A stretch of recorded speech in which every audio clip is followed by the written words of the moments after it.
Si je m'en tiens à la formulation de la question, vraiment, c'est soit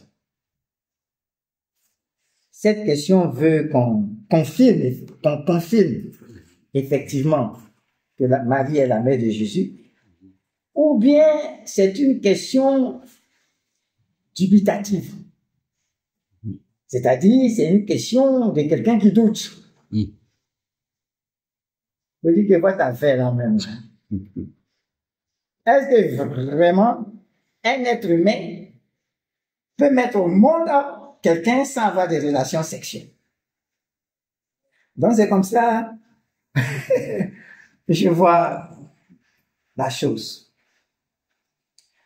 Alors, venons au fait de savoir vraiment si Marie est la mère de Jésus. Pour le chrétien ou la chrétienne qui voudrait être rassuré sur cette base. Parce que quand on prend quelqu'un, l'enfant de quelqu'un, comme son Dieu, on ne voudrait pas douter de son origine, de sa filiation. Parce que je ne vais pas dire que quelqu'un est Dieu, et puis après il vient me rendre compte que, mais en fait, je me suis trompé là-dessus. Parce que vu son origine là, affaire là, c'est compliqué. Mais je voudrais, pour les chrétiens qui voudraient être rassurés, que effectivement, une femme qui n'a pas eu de relation sexuelle avec un être humain, en l'occurrence Joseph, a mis au monde Jésus-Christ, qui est né à Bethléem, qui a vécu à Nazareth, qui est mort et qui est ressuscité pour recouvrer la nature qu'il avait avant de devenir être humain. Je parle aux chrétiens et chrétiennes qui ont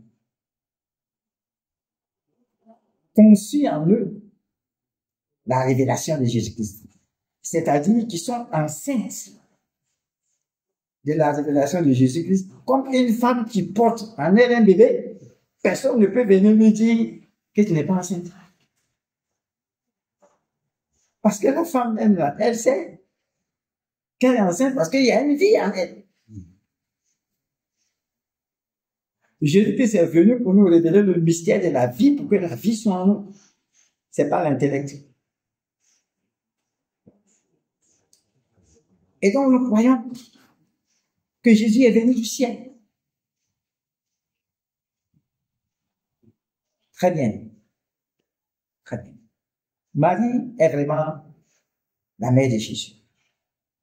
Je continue. Quand nous les hommes, quand on nous appelle enfants de Dieu, on est content ou on n'est pas content? Mais ça, c'est un enfant de Dieu. Des fois, nous, on se tape la poitrine, dit, moi, là, je suis enfant de Dieu. Depuis quand ta maman avait couché avec Dieu pour te mettre au monde? Depuis quand ceux qui se disent enfants de Dieu ont vu Dieu avoir des rapports sexuels avec leur mère?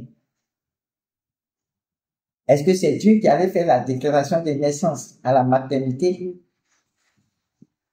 ou bien à l'état civil à la mère ou à la sous-préfecture?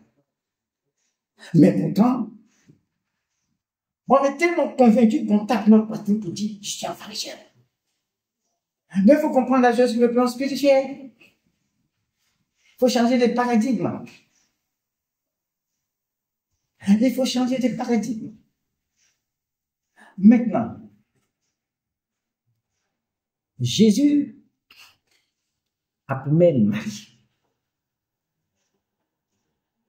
C'est une prophétie de Dieu qui s'est réalisée.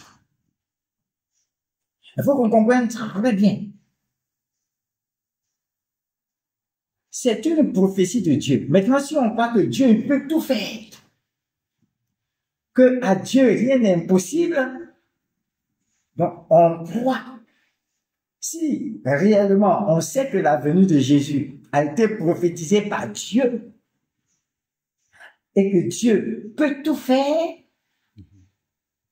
alors il est bien d'accepter à l'avance comme un théorème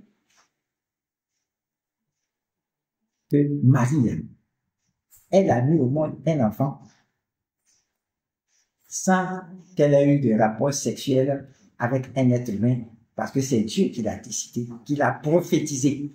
Si cette prophétie ne s'est pas réalisée, c'est que Dieu est un menteur.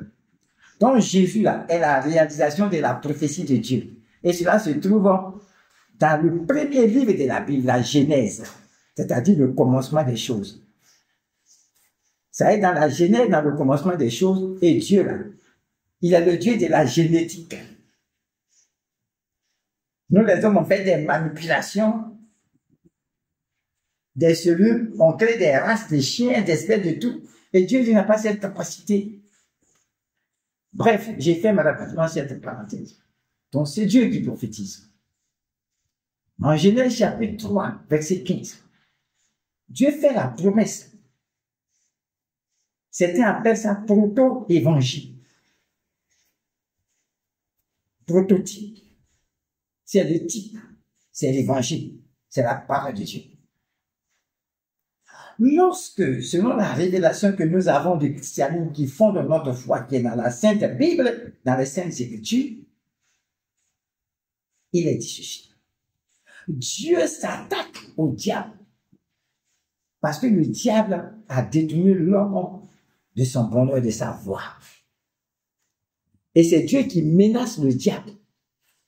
Il dit, tu as trompé Ève, celle qui porte la vie. Pour parler simplement, tu as souillé son ventre pour que tout ce qui va sortir d'elle soit souillé. Mais moi, Dieu, je t'ai dit, le chemin par lequel tu es passé, je vais passer par le même chemin. Il y a une femme aussi qui sera sur cette terre. Elle va enfanter un enfant. Cet enfant-là, il va venir te détruire. Toi et tes œuvres. Faire, coupe faire. Tu es passé par la femme pour détruire l'homme, je vais passer par la femme qui va avoir un fils qui va te détruire. Et quand Dieu donnait ce message-là à Satan, Adam était présent, Ève était présente. C'est-à-dire que nos premiers parents, dès le commencement, Adam et Ève, étant présents, ils ont entendu cette espérance d'un fils qui va venir, a été connue des enfants d'Adam et ça a traversé l'humanité. Et donc, s'il y a des gens qui croient qu'il y a Isis, qu'il y a Horus, si ça est dans différentes croyances, dans les cultures, des fils de Dieu,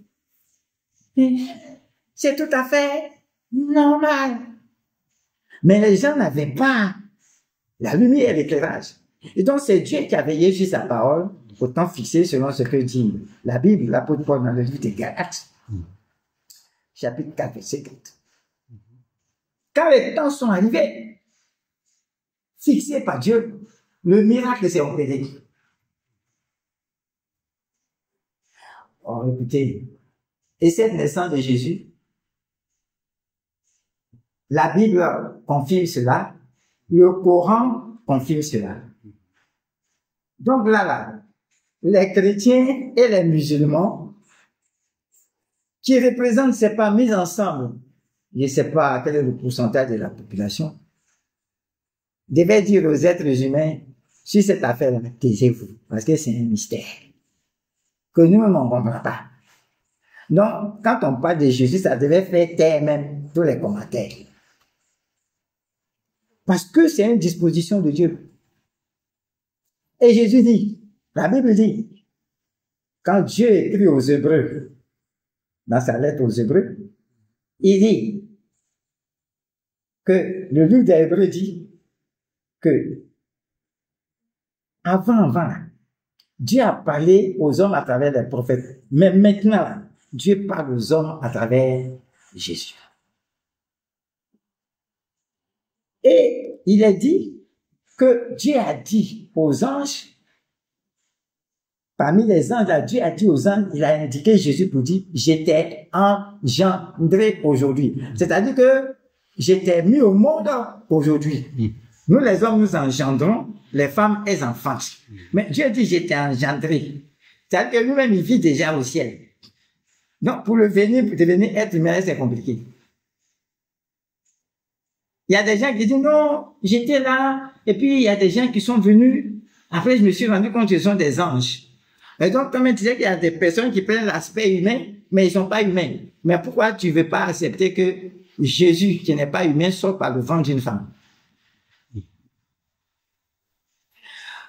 Et si Dieu a voulu que Jésus passe par le ventre d'une femme, il aurait pu descendre du ciel comme les anges.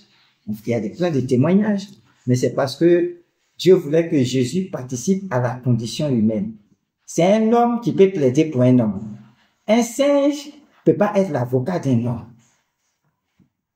Donc Jésus est venu participer à notre condition humaine pour qu'il voit nos douleurs, nos souffrances, les difficultés dans lesquelles on est, pour qu'il puisse être l'intercesseur qu'il faut devant Dieu. Donc nous disons que Maria, c'est elle qui a mis Jésus au monde. C'est un mystère. Okay. Et je vais, excusez-moi, parce que pour comprendre ces choses, souvent, il faut écouter nos contes. Moi, ma grand-mère m'a dit, quand j'étais petit, que une femme n'avait pas d'enfant, donc elle était brimée autour. Et puis un jour, elle est allée au bord de l'eau, elle pleurait. Et sur le marigot, là, le verre des grilles, là, ça s'est transformé en un enfant. Mais c'est comme quoi, c'est une façon de dire qu'on est sorti de la terre. Dans les couples, le verre des grilles, le verre s'est transformé. Elle est venue à la maison et son enfant. On va dire ça, ce sont des contes, mais les contes racontent des vérités. Est-ce qu'aujourd'hui, nous les hommes, là, avec notre science, là, on ne fait pas ce qu'on appelle les mères porteuses? C'est Dieu qui, Dieu lui peut pas faire des maris une mère porteuse. Mais nous, là, avec nos petites technologies, là, on fait mère porteuse. Je prends ma sémence pour ma femme. On va mettre, puisque le ventre de ma femme ne peut pas permettre que l'enfant grandisse, se développe comme il faut, c'est une autre femme qui reçoit ça dans son ventre. Dieu ne peut pas choisir une femme sur la terre pour mettre son enfant qui est au ciel, là, par son esprit dans son ventre. Je n'ai plus rien d'autre à dire parce que nous sommes dans des visions, dans des conceptions des choses tout à fait différentes. Ou on croit, ou on ne croit pas. Mais je suis sûr que le Saint-Esprit va aider beaucoup d'entre nous à comprendre. Pour qu'à travers ce mystère de la naissance de Jésus, qu'on se mette d'accord. Chrétiens, juifs, musulmans. Parce que c'est les juifs même qui ont annoncé qu'il va venir. Quand il est venu, là, les gens ont dit non, on ne veut pas de toi. Et puis ils ont commencé à citer le nom des frères et sœurs de Jésus. Mais ils n'ont jamais pu dire que oui, Marie a couché avec Joseph et puis à 8 ans. C'est là même on doit dire même, parce que dans la Bible, affaire de coucher là, la Bible ne cache pas ça, hein. La Bible dit, telle personne connut sa femme, telle personne alla vers sa femme. On n'a jamais dit que Joseph alla vers Marie. Il n'y a pas une écriture sainte qui dit ça. Juif ne dit pas ça. Chrétien ne dit pas ça. Musulman ne dit pas ça. Donc, autour de la personne de Jésus devait même se faire l'unité des enfants de Dieu qu'on appelle les enfants de la révélation. Or, la révélation de Dieu, ça concerne Jésus. Donc, réfléchissons. Vraiment que le Seigneur nous soutienne.